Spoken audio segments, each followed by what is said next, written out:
Vamos a dar hoy una visión global de la teología del cuerpo de Juan Pablo II. Van a ser 5 grandes temas, 5 grandes capítulos que él trata en las catequesis que él fue dando en las audiencias generales desde el año 1979 a 1984 y que se distribuyeron después en capítulos, y los capítulos son un capítulo sobre el principio, al principio, el Creador al principio los hizo hombre y mujer, un segundo capítulo sobre la pureza del corazón, la purificación del corazón, un tercer capítulo sobre la resurrección de la carne y después la virginidad y el matrimonio. 5 grandes temas que él va a tratar en estas catequesis suyas sobre el amor humano, o que se ha denominado también la teología del cuerpo de Juan Pablo II.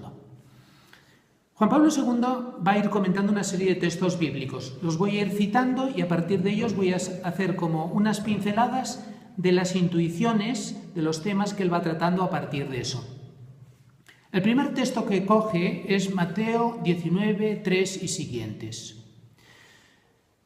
Dice así: se le acercaron unos fariseos con propósito de tentarle y le preguntaron: ¿es lícito repudiar a la mujer por cualquier causa? Él respondió: ¿no habéis leído que al principio el Creador los hizo varón y hembra? Y dijo: por eso dejará el hombre al padre y a la madre y se unirá a su mujer, y serán los dos una sola carne, de manera que ya no son dos, sino una sola carne.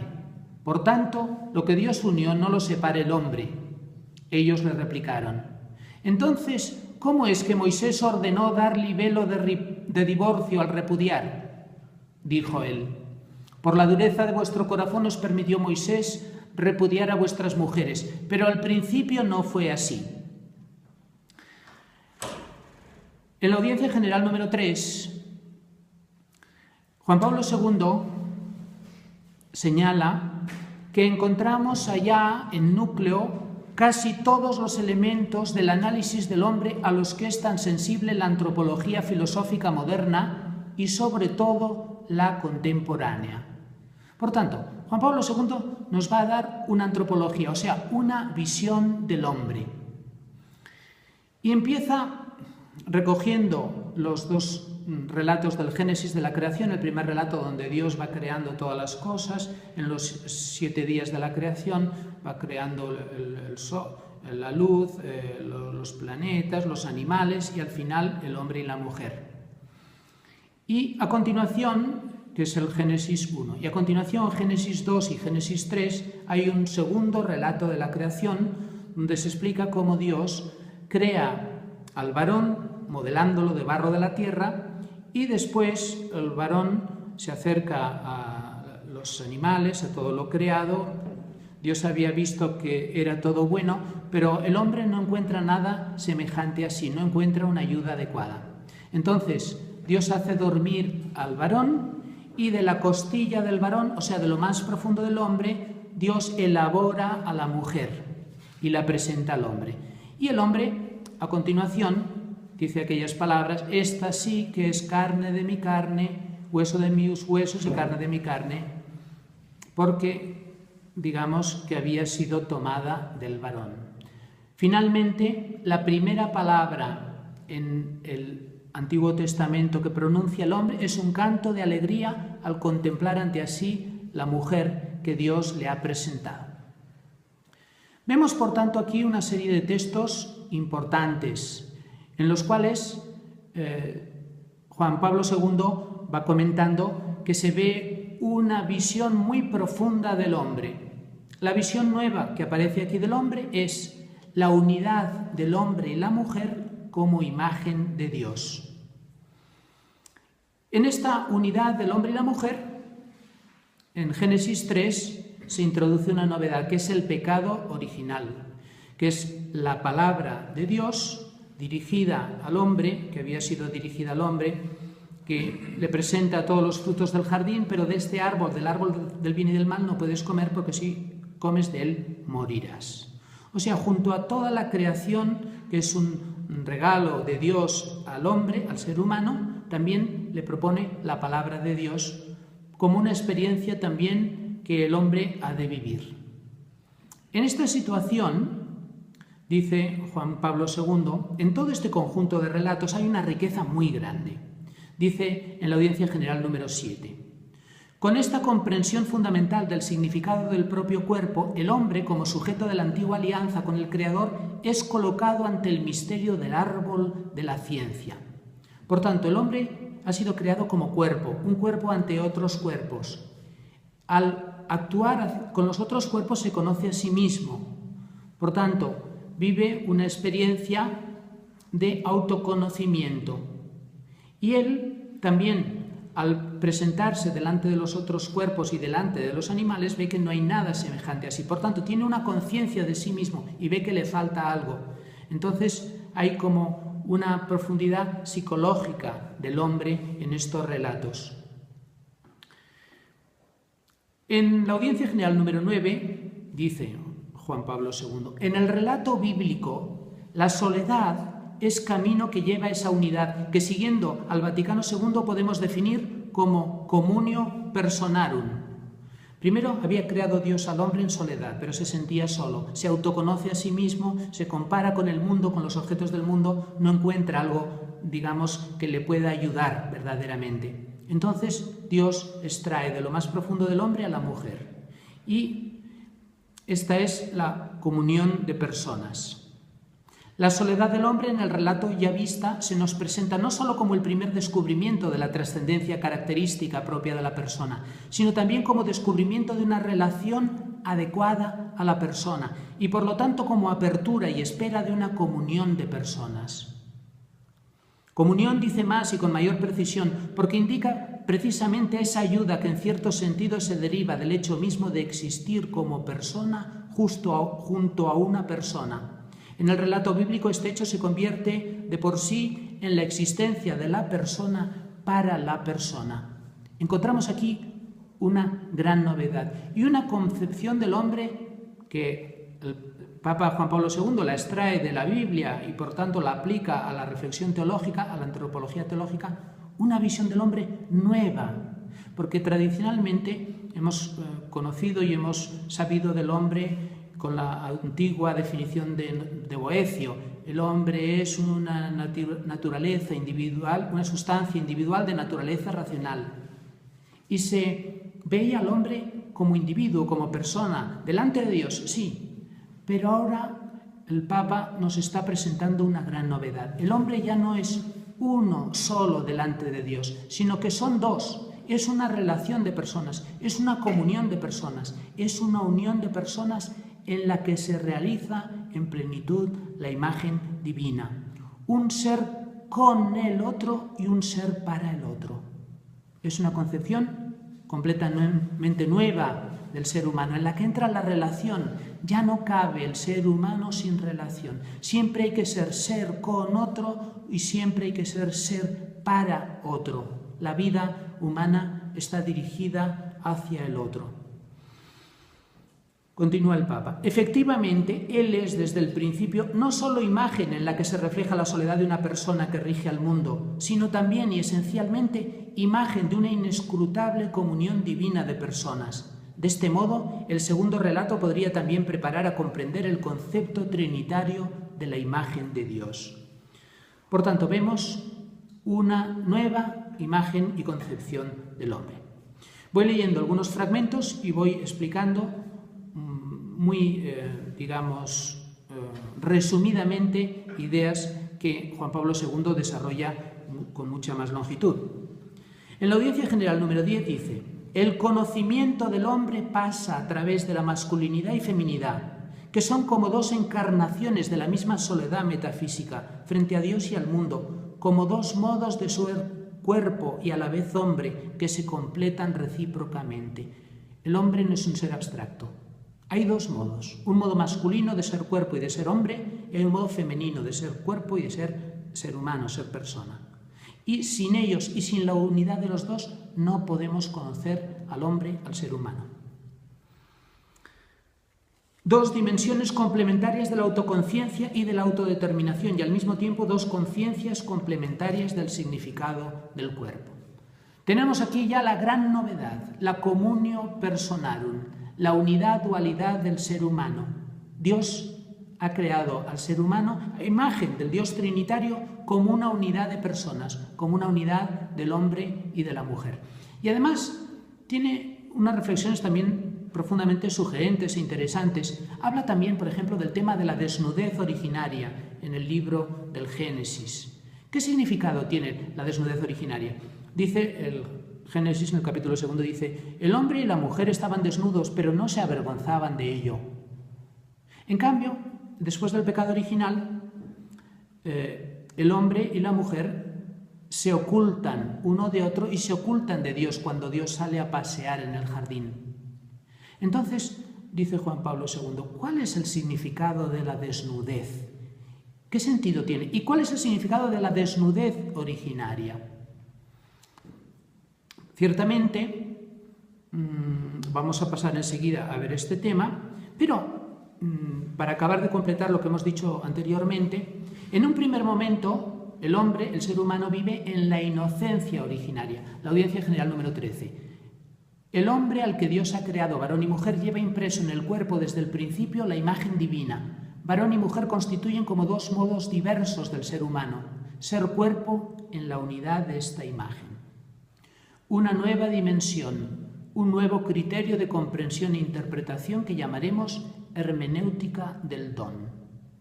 Resumiendo, Dios ha creado al hombre para que sea un don para el otro hombre, al hombre para que sea un don para la mujer y a la mujer para que sea un don para el hombre. Y fuera de la unidad de los dos no podemos comprender la plenitud de lo humano como imagen de Dios. Audiencia 14. Dios Yahvé vio que no es bueno que el hombre esté solo. Cuando Dios ve esto, afirma que el hombre por sí solo no realiza totalmente esta esencia, solamente la realiza existiendo con alguno y aún más profundamente existiendo para alguno. En la Audiencia 16, la felicidad originaria, el principio beatificante del hombre a quien Dios creó varón y mujer, el significado esponsalicio del cuerpo en su desnudez originaria, todo esto expresa el arraigo en el amor. Si Dios ha creado al ser humano para que sea relación de dos personas, significa que Dios ha creado al hombre para el amor mutuo, para la relación y para la reciprocidad. Y ahí está la raíz del significado esponsal del cuerpo humano. Y ahí está, diciendo también el Papa Juan Pablo II, está también la felicidad del corazón del hombre, que está impresa en el cuerpo. La felicidad es el arraigarse en el amor, es esa relación que Dios convoca en la mutua diversidad y unidad de lo masculino y de lo femenino. La felicidad originaria nos habla del principio del hombre, que surgió del amor y ha dado comienzo al amor. Y esto sucedió de modo irrevocable, a pesar del pecado sucesivo y de la muerte. Por tanto, en la Audiencia General número 15 habla del significado esponsal del cuerpo humano, un tema fundamental para Juan Pablo II en su teología del cuerpo. La conciencia del significado esponsalicio del cuerpo, vinculado a la masculinidad feminidad del hombre, por un lado, indica una particular capacidad de expresar el amor, en el que el hombre se convierte en don. Por otro, le corresponde la capacidad y la profunda disponibilidad a la afirmación de la persona. Esto es, literalmente, la capacidad de vivir el hecho de que el otro, la mujer para el varón y el varón para la mujer, es, por medio del cuerpo, alguien que ha querido el Creador por sí mismo, es decir, único e irrepetible, elegido por el amor eterno. Por tanto, esta realidad significa también que el hombre debe abrirse a la acogida del otro ser humano para poder ser el mismo ser humano. ¿Por qué Juan Pablo II hace esta referencia al principio?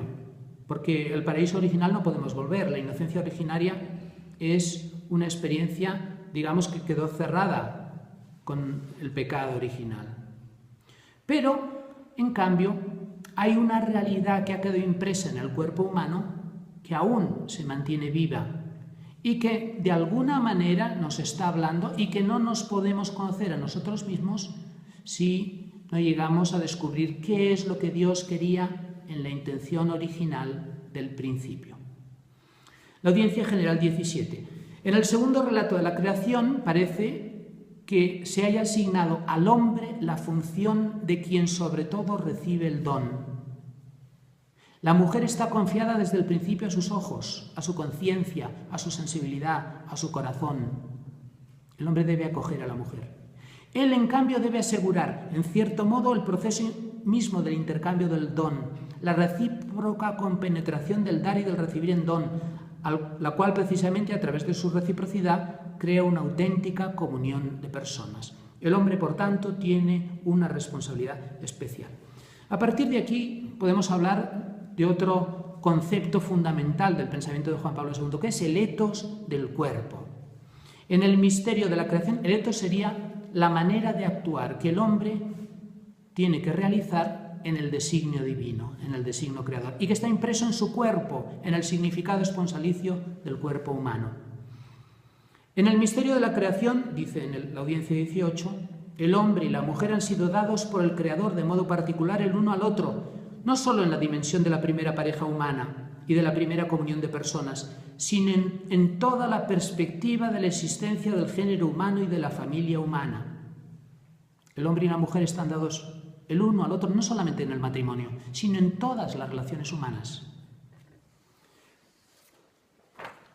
La inocencia originaria, unida a la experiencia del significado esponsalicio del cuerpo, es la misma santidad que permite al hombre expresarse profundamente con el propio cuerpo, y esto precisamente mediante el don sincero de sí mismo.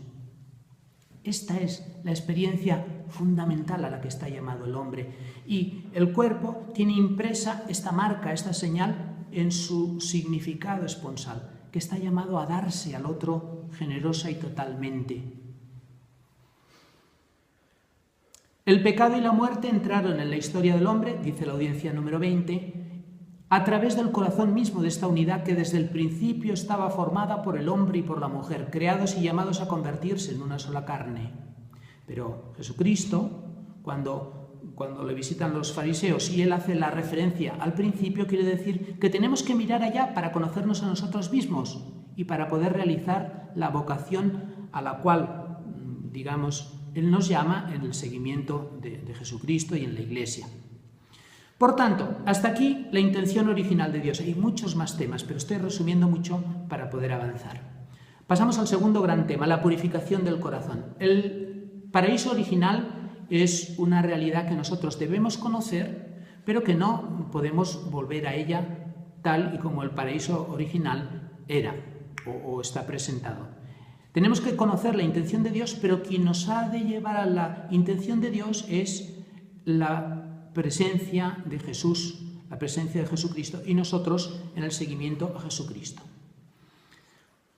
Aquí Juan Pablo II coge otro tema, otro gran coloquio de Jesús con los saduceos, con los fariseos. Mateo 5, 27, 28. Habías oído lo que fue dicho, no adulterarás, pero yo os digo que todo el que mira a una mujer deseándola ya adulteró con ella en su corazón.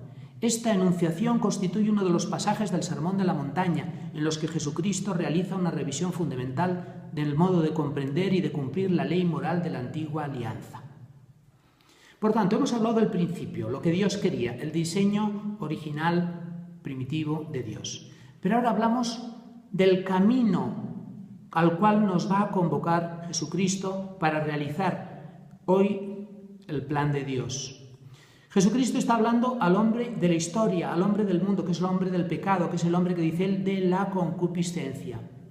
Y en este texto, que es un texto del Sermón de la Montaña, Jesucristo dice, sí, Moisés nos dijo esto, pero hay que ir más allá. Hay que ir a descubrir el significado profundo de la ley, no solamente contentarse con cumplir la ley. No se trata simplemente de no adulterar, sino que ya en el corazón, en el fondo de su corazón, ya tiene un deseo, pues ya adultera en el corazón, ya puede adulterar en el corazón. Juan Pablo II para eso coge otro texto bíblico de la primera carta de San Juan y habla de la concupiscencia, la doctrina bíblica sobre la triple concupiscencia. San Juan, primera carta de San Juan 2, 16, 17. Todo lo que hay en el mundo, concupiscencia de la carne, concupiscencia de los ojos y orgullo de la vida, no viene del Padre, sino que procede del mundo. Y el mundo pasa y también sus concupiscencias, pero el que hace la voluntad de Dios permanece para siempre. En la triple concupiscencia nos encontramos el fruto no de lo que Dios había querido al principio, sino el fruto del pecado, de la división del hombre con la palabra de Dios, que le ha llevado a caer en esta experiencia que se presenta como la concupiscencia. San Juan dice la concupiscencia de la carne, la debilidad de la carne, la concupiscencia de los ojos, el deseo de poder, el orgullo de la vida, todas esas cosas que nos hacen salir de aquella mirada divina sobre el mundo y sobre la creación. Lo que en el mundo, en el libro del Génesis, dice que vio Dios lo que había creado y era todo bueno, ahora resulta que ha cambiado la mirada y ya no es todo bueno, sino que ya se cae en la concupiscencia, que sería la tendencia al pecado, la tendencia a alejarnos de Dios. Se rompe, por tanto, la alianza de Dios con el hombre. ¿Cuándo se inicia la concupiscencia en el corazón humano?, dice Juan Pablo II. Pues en aquel momento en el que el hombre desconfía de la palabra de Dios y en lugar de obedecer lo que la palabra de Dios le ha dicho, piensa, siguiendo los razonamientos del espíritu del mal: si comes de ese árbol que te han dicho que no comas, serás como Dios. Cuando el hombre empieza a desconfiar del amor de Dios, de que Dios le ha dado la creación como un regalo, cuando Dios ha expresado su palabra, pero el hombre ya no se fía de él, sino que se queda en su propio criterio, se encierra en sí mismo, entonces es el origen de la concupiscencia en el corazón humano. Y el fruto de ese origen de la concupiscencia es la vergüenza. Antes el hombre y la mujer no tenían vergüenza, estaban desnudos pero no se avergonzaban. ¿Qué quiere decir?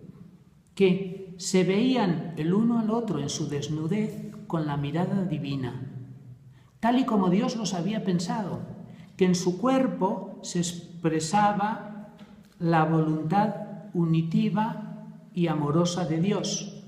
En cambio, después, cuando entra la concupiscencia, cuando dejamos de desconfiar del amor de Dios, cuando dejamos de pensar que todo lo que Dios nos ha dado es un don, es una gracia suya, entonces nosotros nos creemos, nos ponemos en lugar de Dios, cambia nuestro corazón y entonces nos avergonzamos de nosotros mismos. Nos tenemos que tapar, nos tenemos que cubrir. Y uno para el otro se empieza el origen del pudor y de la vergüenza. El pudor es como una protección que tenemos frente al otro, porque tenemos miedo del otro, de que nos vea o de que nos haga daño.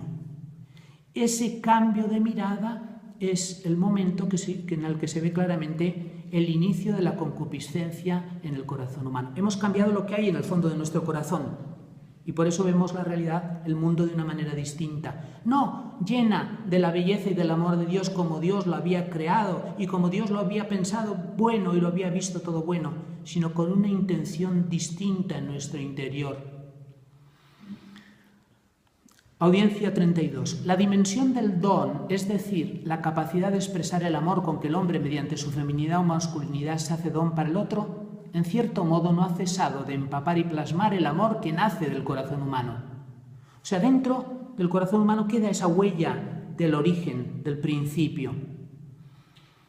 El significado nupcial del cuerpo no se ha hecho totalmente extraño a ese corazón, sino solo habitualmente amenazado. El corazón se ha convertido en el lugar de combate entre el amor y la concupiscencia. Cuanto más domina la concupiscencia el corazón, tanto menos éste experimenta el significado nupcial del cuerpo y tanto menos sensible se hace al don de la persona. Por eso, dice la Audiencia General 33, la relación del don recíproco que existía entre ellos en el estado original de la inocencia se cambió tras el pecado a una relación de recíproca apropiación. Ya el otro ya no es un don para ti, sino que el otro es algo que tú te quieres apoderar de él, te quieres apropiar de él para tu beneficio. El otro ya no es un regalo y tú ya no eres un regalo para el otro, sino que en la mutua relación ha entrado un interés, ha entrado un egoísmo, ha entrado aquello que de forma aquella visión que Dios tenía del cuerpo, de la persona y de la relación mutua. Por eso, Cristo apela al corazón humano. Esa apelación de Cristo al corazón humano quiere decir, no se trata simplemente de cumplir la ley, sino que hay que ver lo que hay en el fondo del corazón, cuál es la mirada que hay en el fondo del corazón. Y eso es porque si tú ya estás mirando a otra persona con deseo de hacerle daño, de aprovecharte de ella, ya estás adulterando en tu corazón, aunque luego no hagas propiamente el acto del adulterio. Jesús está yendo al fondo del corazón humano. Entonces, ¿qué es lo que hace la concupiscencia? Dice Juan Pablo II. Consigue una reducción intencional del significado esponsalicio. Y lo explica así. La Audiencia General 40. La eterna atracción del hombre hacia la feminidad libera en él, o debería liberar, una gama de deseos espirituales y carnales de naturaleza, sobre todo personal y de comunión. O sea, la atracción entre el hombre y la mujer es buena y genera muchos deseos muy variados y múltiples, a los que corresponde una jerarquía de valores. Pero si el deseo, si miras a una mujer con deseo en tu corazón, esa palabra, con ese significado que le da Jesús en el texto, si el deseo limita esa gama, se ofusca la jerarquía de los valores, que marca la atracción perenne de la masculinidad y la feminidad. Se pierde la riqueza inmensa de la relación que Dios ha pensado en la relación del hombre y la mujer, y entonces el otro se convierte en algo de lo cual tú te quieres apropiar, te quieres apoderar de ello. Esa reducción intencional sería fruto de la experiencia de la concupiscencia. Entonces, se trata de volver a la pureza del corazón. El etos del cuerpo, o sea, aquella llamada impresa en el cuerpo del hombre, en su masculinidad y en su feminidad, a la mutua relación, a la mutua donación, al amor, que es algo querido por Dios, se completa con el etos de la redención. Y el etos de la redención es la ética, la manera de actuar que hemos de tener para buscar la purificación de nuestro corazón. No solamente no preocuparnos de las obras externas, sino de purificar el fondo del interior del corazón. Audiencia 43. La nueva dimensión del etos está unida siempre con la revelación de esta profundidad que se llama corazón y con su liberación de la concupiscencia, de modo que este corazón pueda resplandecer más plenamente el hombre, varón y mujer, en toda la verdad del recíproco liberado de la constricción de aquello que nos impide ser libres y de la disminución del espíritu que lleva consigo la concupiscencia de la carne, el ser humano, varón y mujer, se encuentra recíprocamente en la libertad del don, que es la condición de toda convivencia en la verdad, y en particular en la libertad del recíproco donarse, puesto que ambos, el hombre y la mujer, pueden vivir una experiencia de renovación interior, de purificación del corazón, que les lleva a actualizar en el plan de Dios aquello que Dios había pensado. Estamos en otro de los grandes temas de Juan Pablo II, la redención del cuerpo. A las palabras de Cristo, dice en la Audiencia 44, se les ha quitado la sencillez y profundidad que se les ha conferido. Se les ha cambiado a veces el significado auténtico de las palabras de Jesús. Y Juan Pablo II dice aquí que en Jesús no hay nada de maniqueísmo. Muchas veces se ha interferido en la espiritualidad actitudes o reflexiones o ideas maniqueas. El maniqueísmo es el rechazo del cuerpo, de la corporalidad, de la materia, pensando que lo único bueno es el espíritu. Eso es contrario al pensamiento cristiano y eso está lejos de la intención de Jesús en sus palabras. El etos cristiano se transforma por una transformación de la conciencia y de las actitudes de la persona humana, para que pueda realizar el valor del cuerpo y del sexo según el designio originario del Creador, puestos al servicio de la comunión de las personas. La llamada de Jesús es una llamada al corazón del hombre para que pueda vivir este amor y pueda realizarlo en su cuerpo y en la sexualidad, en la intención de Dios. No para que no la viva o rechazando el cuerpo, rechazando la sexualidad o rechazando a la mujer. Todas esas cosas están fuera del pensamiento de Jesús y de la palabra de Dios. Y a continuación dice Juan Pablo II que la hermenéutica del don o la teología del cuerpo es una cosa que contradice completamente a unos autores actuales que han influido mucho en la cultura europea, que son los maestros de la sospecha. Podemos decir, dice Juan Pablo II, también siguiendo a un autor, a Ricoeur, que estos maestros de la sospecha hacen algo semejante a la triple concupiscencia. O sea, ponen en crisis y ponen en duda y en una sospecha ante el fondo del corazón del hombre, viendo su interioridad, y lo dejan como en un interrogante. Por ejemplo, estos maestros de la sospecha son Nietzsche, Marx y Freud. Nietzsche habla del superhombre, la concupiscencia de la soberbia humana, ¿no? Que el hombre que tiene que crecer, que tiene... La hermenéutica de Marx, marxista, el pensamiento marxista, es la concupiscencia de los ojos, el materialismo. Es, digamos, la lucha por los bienes materiales, para repartirlos, para lo que sea, sí. Pero en el fondo es como otra forma de contemplar al hombre a través de su debilidad, de esa triple concupiscencia. Y la visión de Freud sería como la concupiscencia de la carne, la debilidad, todo en el fondo es la sexualidad, todo en el fondo es egoísmo, todo en el fondo... Podemos decir que el significado del cuerpo de Juan Pablo II es lo contrario de la libido freudiana.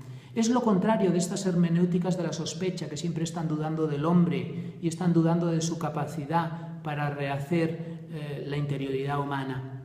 Precisamente la teología del cuerpo lo que va a buscar es aquella llamada interior que Jesucristo hace al hombre para que se renueve y para que pueda vivir el amor, para que pueda vencer la concupiscencia, para que pueda vivir una realidad distinta. El significado esponsal del cuerpo, lo dice en la audiencia 46, es expresar la libertad interior del don, la fuerza espirituales que se derivan de la concupiscencia, del dominio de la concupiscencia de la carne. Por tanto, el significado del cuerpo en el pensamiento de Juan Pablo II es precisamente la liberación a través de la experiencia del amor. Y esa es la llamada que tiene el hombre, el ser humano en su interior. Entonces, se plantea aquí un tema muy interesante, y el tema del erotismo, porque representa que el erotismo podría ser una aplicación de aquella mirada que el hombre tiene de deseo hacia la mujer o de la mujer hacia el hombre. Entonces el erotismo sería por sí mismo algo pecaminoso y negativo, algo propio de la concupiscencia.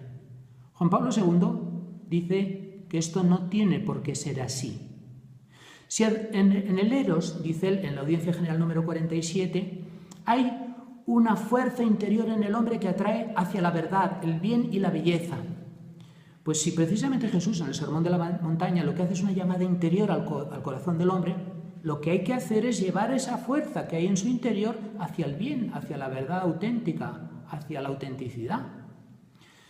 Por tanto, podemos decir que si las palabras de Mateo representan esta llamada al corazón del hombre, dice Juan Pablo II, en el ámbito erótico, el eros y el etos, o sea, la actuación que debe tener el hombre, no divergen entre sí, no se contraponen mutuamente, sino que están llamados a encontrarse en el corazón humano y a fructificar en ese encuentro.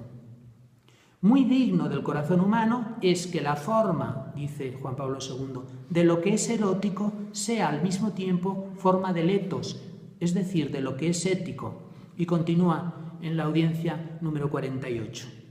Es necesario encontrar continuamente en lo que es erótico el significado esponsalicio del cuerpo y la auténtica dignidad del don.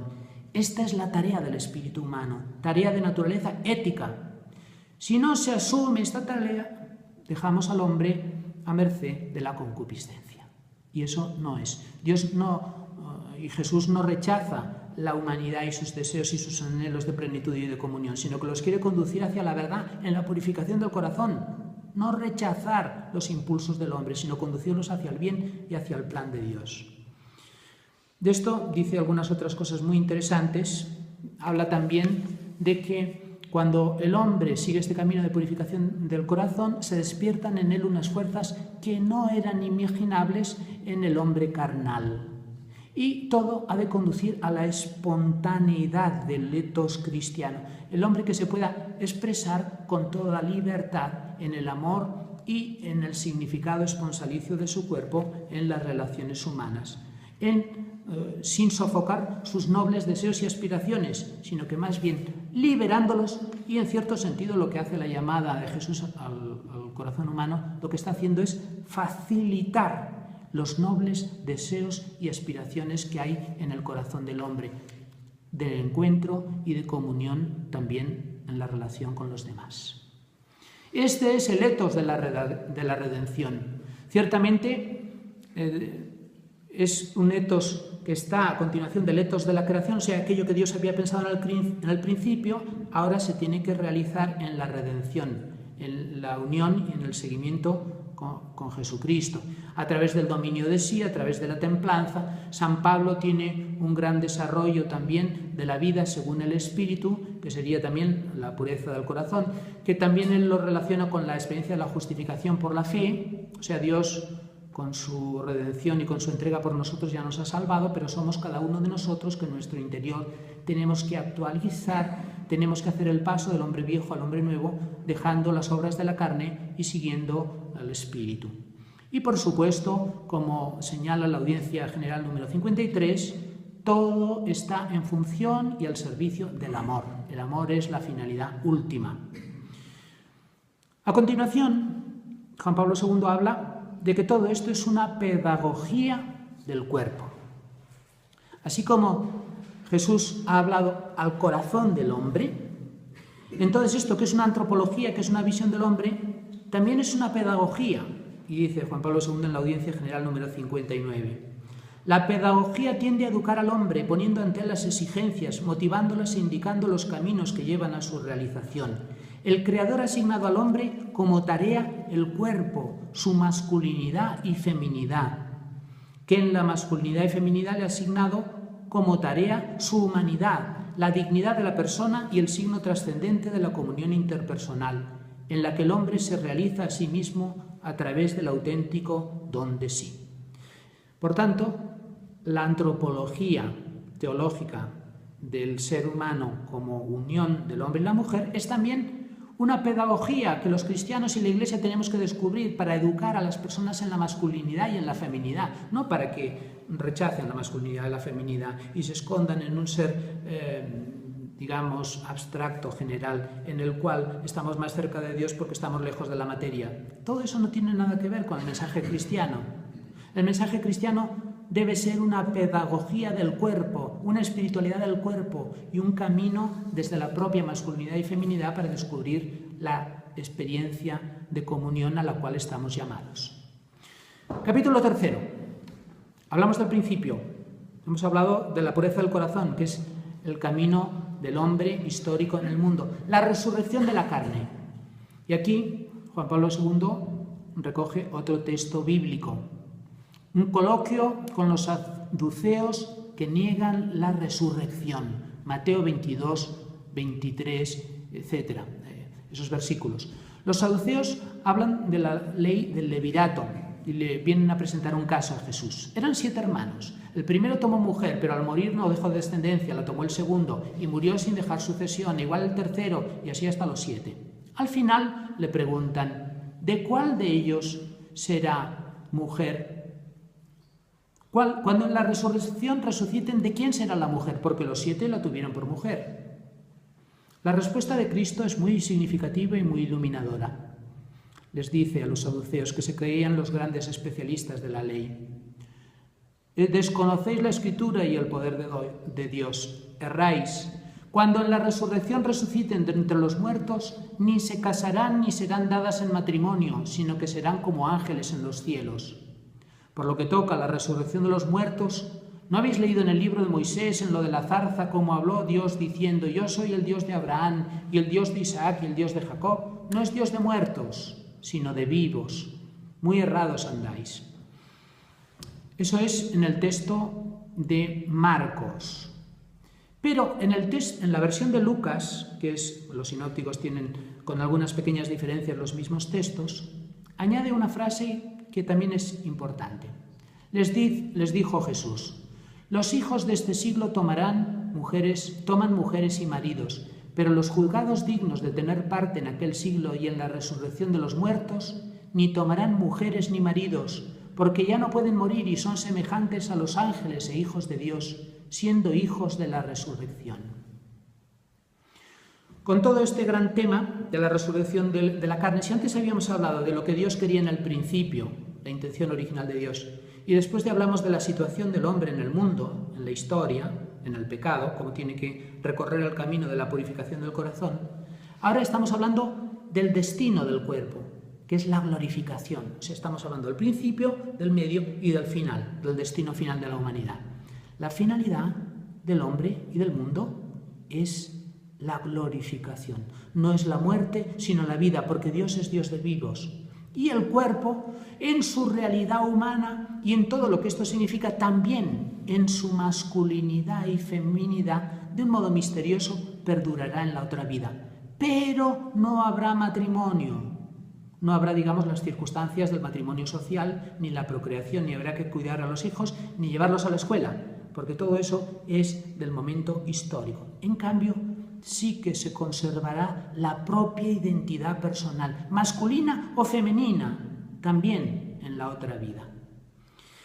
Y podemos decir que en esa glorificación la perfección consistirá en la plena unidad del cuerpo y del espíritu. No quiere decir que ya no habrá cuerpo, sino que habrá cuerpo, un cuerpo glorificado, pero que expresará plenamente la espiritualidad. Y podemos decir que es una participación, que es el texto que decía de Lucas, ya no pueden morir y son semejantes a los ángeles e hijos de Dios, siendo hijos de la resurrección. Hijos de Dios. Por lo tanto, en el cielo o en la resurrección, el hombre será glorificado y será divinizado, con una participación en la naturaleza divina. Aquí en este mundo poco podemos recibir en nuestro cuerpo de la naturaleza y de la vida y de la experiencia divina. Pero en cambio, en la resurrección, nuestro cuerpo, nuestra capacidad, nuestra subjetividad, nuestra realidad personal será capacitada para poder experimentar en plenitud la vida divina, la vida trinitaria. La comunión escatológica con Dios, la comunión trinitaria. Y así podemos entender cómo, así como aquí en el mundo estamos llamados a la comunión y a la unión y a la reciprocidad en el amor con las personas, también en la resurrección viviremos eso en plenitud y será la comunión de los santos, el misterio de la comunión de los santos, participando entre ellos de la vida divina y participando en su mutua relación y en relación con Dios. De todo esto también podríamos hablar mucho más, pero vamos a dejarlo aquí y pasamos a los dos siguientes capítulos que faltan, la virginidad cristiana y el matrimonio cristiano, el sacramento del matrimonio. Entonces, ¿qué es la virginidad cristiana o el celibato evangélico? En el texto que hemos citado anteriormente de Mateo 19, los discípulos se acercaban a Jesús y al saber que la mujer tenía que ser para toda la vida, que no se podían divorciar de ella, los discípulos le dicen a Jesús, los discípulos, si tal es la condición del hombre con la mujer, preferible es no casarse. Jesús dice, no todos entienden esto, sino aquellos a quienes ha sido dado. Hay eunucos que nacieron del vientre de su madre, hay eunucos que fueron hechos por los hombres, y hay eunucos que asimismo se han hecho tales por el reino de los cielos. El que pueda entender, que entienda. Por tanto, aquí Jesús no sigue la línea, no le sigue la veta a los discípulos. Los discípulos dicen, no, y si no se puede divorciar, mejor no casarse. O sea, digamos, no casarse por una finalidad plenamente utilitaria. Jesús no sigue esa línea. Jesús dice, hay personas que no se casan por defectos, por problemas, por realidades de la vida, pero hay otros eunucos que se hacen a sí mismos tales, o sea, voluntariamente, por el reino de los cielos. O sea, aquellas personas que no se casan voluntariamente y por una finalidad sobrenatural. Entonces, dice Juan Pablo II en la Audiencia General 75, la continencia terrena por el reino de los cielos, o sea, sería la virginidad o el celibato, es sin duda un signo que indica la verdad y la realidad de la cual hablábamos en el capítulo anterior, de la resurrección. aquella realidad en la cual los hombres ya ni se casarán, ni tendrán hijos, ni procrearán, sino que serán como ángeles de Dios, como hijos de la resurrección, en cierto sentido se puede avanzar aquí en la vida histórica, en la experiencia de la virginidad o del celibato. Esa es la raíz de esta experiencia. Este signo carismático del otro mundo expresa la fuerza y la dinámica más auténtica del misterio de la redención del cuerpo. Un misterio que ha sido grabado por Cristo en la historia terrena del hombre y arraigado por él profundamente en esta historia. Lleva sobre todo la impronta de la semejanza con Cristo, que en la obra de la redención hizo él mismo esta opción por el reino de los cielos. Por tanto, se trata de personas que de este modo también están realizando el significado esponsal del cuerpo humano. O sea, también tienen que vivir la donación, ese amor a los demás, esa, reciprocidad en la relación con los otros, pero que ya no lo hacen de la manera histórica del matrimonio. Hay que tener en cuenta que Jesús, cuando propone esto, está provocando como una gran revolución, porque en la mentalidad judía todos se tenían que casar y el matrimonio era la manera como se era fiel al plan de Dios. En cambio, Jesús, al presentar una nueva posibilidad de no casarse, también siendo fiel al plan de Dios, también corresponde al significado esponsal del cuerpo humano. El matrimonio es para vivir el amor cristiano y el celibato es para vivir el amor cristiano. Son dos formas distintas de concretarlo, de realizarlo. Hay una novedad absoluta del celibato y la virginidad, como marca la Audiencia General número 76. Pero hay que señalar que se trata de por el reino de los cielos y a imitación de Jesucristo. Se trata, cada uno en su propia realidad y en su propia historia, tiene que descubrir la manera concreta como Dios le llama para entregarse, para hacer este don completo de sí mismo a los demás, que significa la vocación humana y cristiana. Una breve nota del sacramento del matrimonio. Para eso, Juan Pablo II acaba con otro texto importante de Efesios 5, 22, 33, en los que hace una referencia de la vida de los casados, las casadas sujetas a sus maridos como el Señor, porque el marido es cabeza de la mujer, como Cristo es cabeza de la Iglesia y salvador de su cuerpo, etc. Y acaba diciendo: por esto dejará el hombre a su padre y a su mujer a su madre y se unirá a su mujer y serán los dos una sola carne, el marido y la mujer en el matrimonio. Pero aquí hace un cambio Pablo en la carta a los Efesios 5, 22, 33. Gran misterio es este, pero yo lo aplico a Cristo y a la Iglesia. El sacramento del matrimonio es un signo, según recoge la carta a los Efesios, es una expresión de aquello que Dios ha querido hacer en la humanidad y que ha realizado en Cristo. Esta carta a los Efesios, en el capítulo 5, lo que hace es unir el misterio de Dios en la humanidad, que era entregarse totalmente a ella y que se tenía que realizar en Jesucristo, con el misterio del origen de la creación. O sea, el matrimonio original que Dios había creado, la creación del hombre y la mujer como unidad, como imagen divina, encuentra su culminación y su realización más profunda en la unión de Cristo esposo con su esposa, la Iglesia. Estamos en el terreno del signo, del sacramento. O sea, que en un signo se ve la realidad profunda que esconde la historia de salvación. Se trata de una analogía que ilumina el misterio y se ve iluminado por él. O sea, cuando nosotros vemos el matrimonio de un hombre y una mujer, eso nos ayuda a conocer más a Dios y a conocer más el amor de Dios hacia la humanidad y la entrega de Cristo hacia la Iglesia. Y al mismo tiempo, lo contrario, el misterio de Cristo y de la Iglesia nos ayuda a comprender lo que tiene que ser el matrimonio.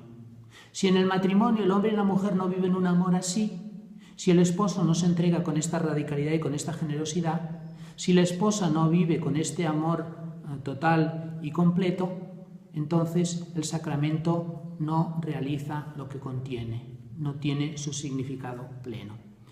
Por tanto, podemos decir entonces, acabando estos temas de la teología del cuerpo humano de Juan Pablo II, que Dios ha puesto en el mundo un sacramento, el sacramento de la creación, el sacramento original, que es la unión del hombre y la mujer como expresión de la vida divina, de la imagen divina. Pero que este sacramento se realiza en el sacramento de la redención, que es la entrega de Jesucristo como esposo que se da completamente a la Iglesia. Hay muchas imágenes, muchas analogías del amor de Dios. Dios es Padre, Dios es Pastor, Dios tiene, Dios es misericordia, y todo eso recogen de una manera imperfecta lo que Dios ha regalado a la humanidad. Pero hay una analogía que es el gran misterio, Mysterium Magnum. Gran misterio es este, que es el misterio de Cristo y de la Iglesia. Cristo es el esposo y la Iglesia es la esposa. Y la peculiaridad de este misterio es precisamente la entrega total, absoluta, el don total, radical y irrevocable que Dios ha querido hacer a la Iglesia. Dios se ha querido dar del todo a la Iglesia. Y no hay nada mejor que el símbolo esponsal, que la analogía esponsal, para explicarnos esta dimensión, esta peculiaridad del amor de Dios. El amor redentor se transforma en amor nupcial. La entrega total es una entrega en cuerpo y alma total. Todo lo que Dios tiene para nosotros nos lo ha dado. Otra cosa es que nosotros seamos capaces de recibirlo, de acogerlo. Y el matrimonio queda en medio del mundo como signo, como sacramento de esta gran realidad, de este gran amor que Dios ha tenido por la humanidad. Y este es el mensaje universal que queda cada vez que vemos el sacramento del matrimonio. Por último, acabamos con una breve referencia al Cantar de los Cantares. El Cantar de los Cantares es aquel libro del Antiguo Testamento en el cual vemos que, así como en el Génesis, Adán, cuando recibe la presencia de Eva y hace el primer canto, la primera palabra que le hace sobre el hombre, porque la mujer no dice nada, esta sí que es hueso de mis huesos y carne de mi carne. Es la ayuda adecuada que llena el corazón del hombre. Pues el Cantar de los Cantares es un diálogo, es ya una relación mutua, es una palabra del hombre y la mujer, con el lenguaje del cuerpo, que se entregan, que se dan, que se entregan totalmente, expresando y realizando aquello que el matrimonio como sacramento nos quiere mostrar y nos quiere simbolizar, y aquello que Dios ha deseado para la unión del hombre y la mujer. En el Cantar de los Cantares, el Eros humano desvela su rostro de búsqueda insaciable que ha de conducir al ágape. Audiencia General 111. Este amor ha sido llamado con el nombre de ágape, y el ágape lleva a plenitud al Eros, purificándolo. El libro de Tobías es una pequeña narración en la cual Tobías y su mujer realizan lo que el Cantar de los Cantares dice, que el amor es fuerte como la muerte, lo realizan en su misma historieta, porque Tobías está a punto de morir y, en cambio, gracias a la oración, persevera, vence a los espíritus malignos y puede vencer al mal, y así asegura un futuro de paz y de amor en relación con su mujer. De este modo, el amor vence a la muerte y nos queda como gran símbolo de esta voluntad de Dios de llamar al hombre a la unidad, al amor mutuo, a la reciprocidad, un amor que tiene que realizarse en el lenguaje del cuerpo y que se realiza presentándonos delante de Dios en nuestra pobreza, para que Dios nos ayude, nos acompañe, nos purifique y nos regale el don de su amor. En Jesucristo así lo ha hecho, y así se ha realizado completamente la unidad del hombre y la mujer y el plan de Dios. Con esto acabamos esta exposición densa, con muchos elementos muy variados que habría que desarrollar mucho más, que nos pueden dar una idea general de todo este marco nuevo de pensamiento que nos abre la teología del cuerpo de Juan Pablo II, y que tiene una gran capacidad para dialogar con el mundo contemporáneo, porque nos presenta muchos aspectos como el cuerpo, como la corporalidad, como la sexualidad, como el amor, que están en la inquietud del hombre de hoy, y nos da una respuesta y una luz desde la palabra divina, y desde la redención de Jesucristo. Gracias.